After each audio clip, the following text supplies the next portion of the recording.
And this is crucial for all the listeners, is that most people don't reach their potential because they come to the edge of their beliefs, what's possible in their life, and they back down.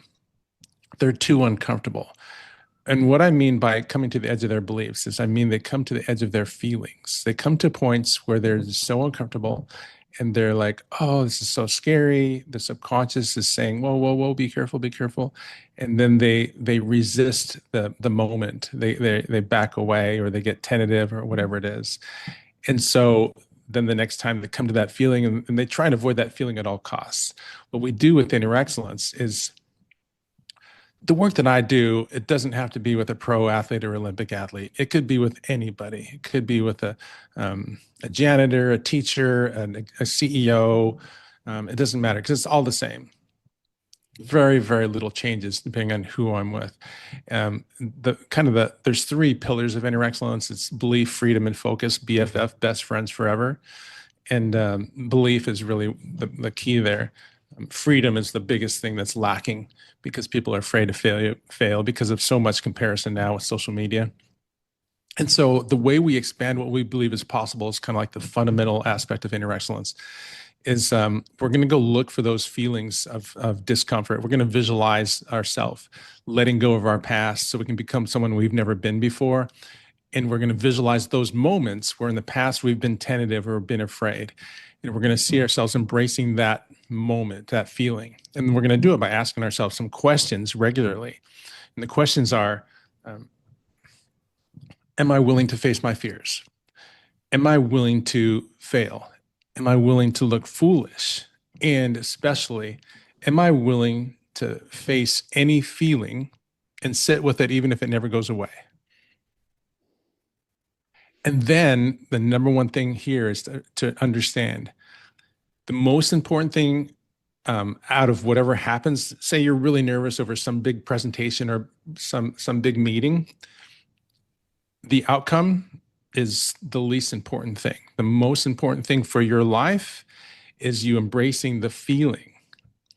Because say the outcome is the worst thing that you ever wanted. And well, first of all, you don't know what's best for you. All you know is what you want, but the best thing for you may be not to get what you want. And then, but it doesn't matter what happens with the outcome, because if you really resist it and you're so uncomfortable and you don't like this feeling, you run from it, even if you get a good outcome, you're going to face that problem again and again.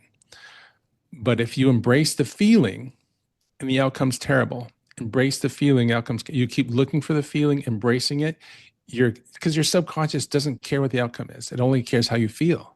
That's what beliefs are. Beliefs are feelings.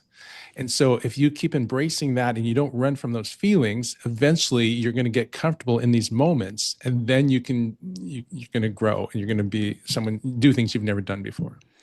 So I suspect everyone listening will be able to grasp this at an intellectual level, but something that comes up for me when you say this, something I heard years ago, is that those negative feelings stick to us like Velcro, whilst the positive ones slide off us like Teflon.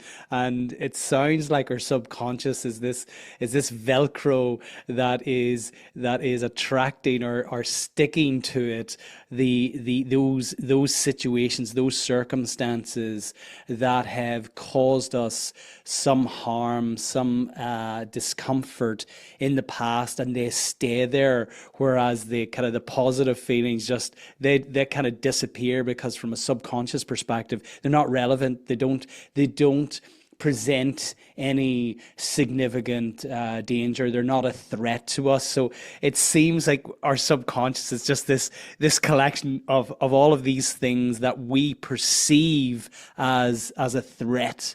So that's what kind of comes up for me. But in terms of embracing the feeling, that's easy to say. What does that look like in practice? So you talked about just preceding that, like visualizing this situation that's very uncomfortable.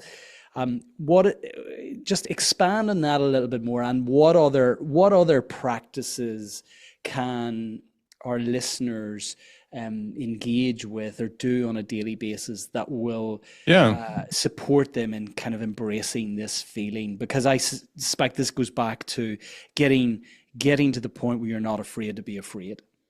Yeah, right. Exactly.